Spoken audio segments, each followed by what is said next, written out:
Today is Thursday, January the 10th. We've done our survey of actual buses and counted the number of people on buses. Those statistics hopefully we will have on the website today, or you can simply email stoptheroadclosures@gmail.com and we will send you out the Excel spreadsheets and conclusions from that survey. Today we are going to be going and delivering flyers door-to-door in the Ambleside Business District, and those flyers, along with delivering the flyers, we will be also conducting a survey, one that certainly TransLink has not done door-to-door. So we're going to be actually asking the name of the business, how many people work in the business, how many people would commute or currently commute by bus, how many of those people would use the B-line, if the B-line they feel needs to have a lane closure through Ambleside Dunderave corridor, and more importantly if the B-line will change their commuting habits. So we're going to be doing that today.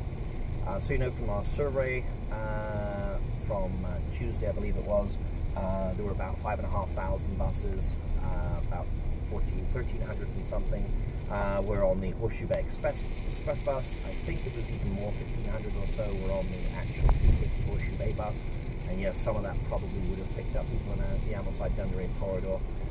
But the TransLink statistic of 4,000 people getting on and off the bus in the Ambleside Dunderave corridor is completely and utterly impossible. I'm looking for some volunteers, so if anyone can help today, if they could please, again, email stoptheroadclosures@gmail.com, or you can always look me up at my phone number, 604-970-9052. I'm going to be starting probably around 10 o'clock this morning, and any time between 10 o'clock and probably 4 o'clock this afternoon, because it's going to take most of the day to do. It would be greatly appreciated. I'd like it if we have enough volunteers to get the doctors' and lawyers' offices that are on the second and third floor, and other offices that there may be in this corridor. As much help as needed. It's nice to always have company and to have more people to go and talk with the concerned people of the Ambleside, Dunderave and West Vancouver area. Most of the people find this completely and utterly insane. I've now spoken to well over 3,000 people, and I would think I'm somewhere around 20, maybe 25 people that actually think the B-line is good. And I think I'm now up to 3 people that actually think the lane closure is good, so it's 1/10 of 1%. Again, please email stoptheroadclosures@gmail.com. Go to our website, stoptheroadclosures.ca, and let's try and put an end to the B-line in its current form. I'm not against the B-line. I think it should go to Park Royal. It does make complete sense. From the ridership numbers that we got from our survey on Tuesday, the B-line makes absolutely no sense going past Park Royal. 50% exactly of the nearly 400 buses that went by had less than 10 passengers. So if you can imagine, we're going to be having a 110 passenger bus with a ridership capacity of over 37,000 passengers per day. Remember, the entire ridership that went by was just over 5,500. I think it's 5,572 or 5,532. But I'm now driving and can't pull up my notes.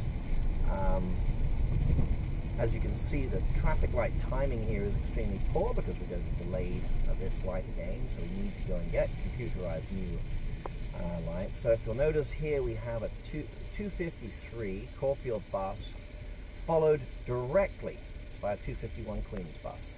You have 2 buses, one right behind the other.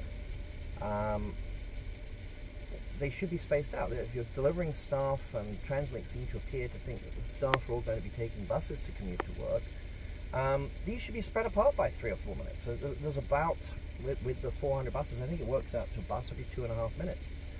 Surely you could have a method of having these things. The fare boxes in these buses are $60,000 a piece. I'm sure they could have a computer controlling them to go and tell a bus driver that they need to slow down so as to have it. And the 250, the Queen's bus, I think that it was, had 2 people in it. So that you should spread the buses out and make it so it's more enticing to take the bus.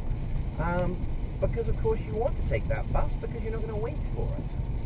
So again, I don't think TransLink have really looked into this properly. They certainly haven't spoken to anyone in the community that I know of. They never spoke to the police, they never spoke to the fire department, they never spoke to the school board, they didn't speak to the business district, they didn't speak to the seniors groups.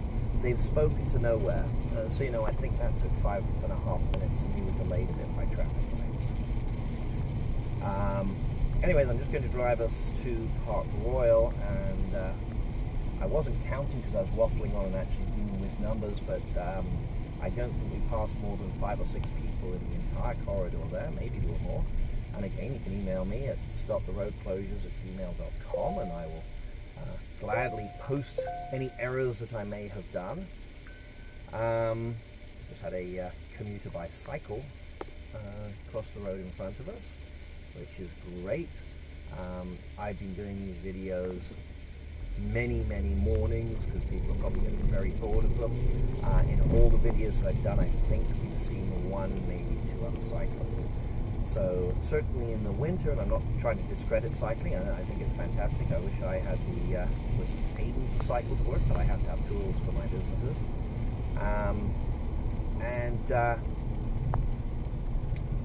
But it is not really a viable option. We live on a very mountainous terrain in West Vancouver.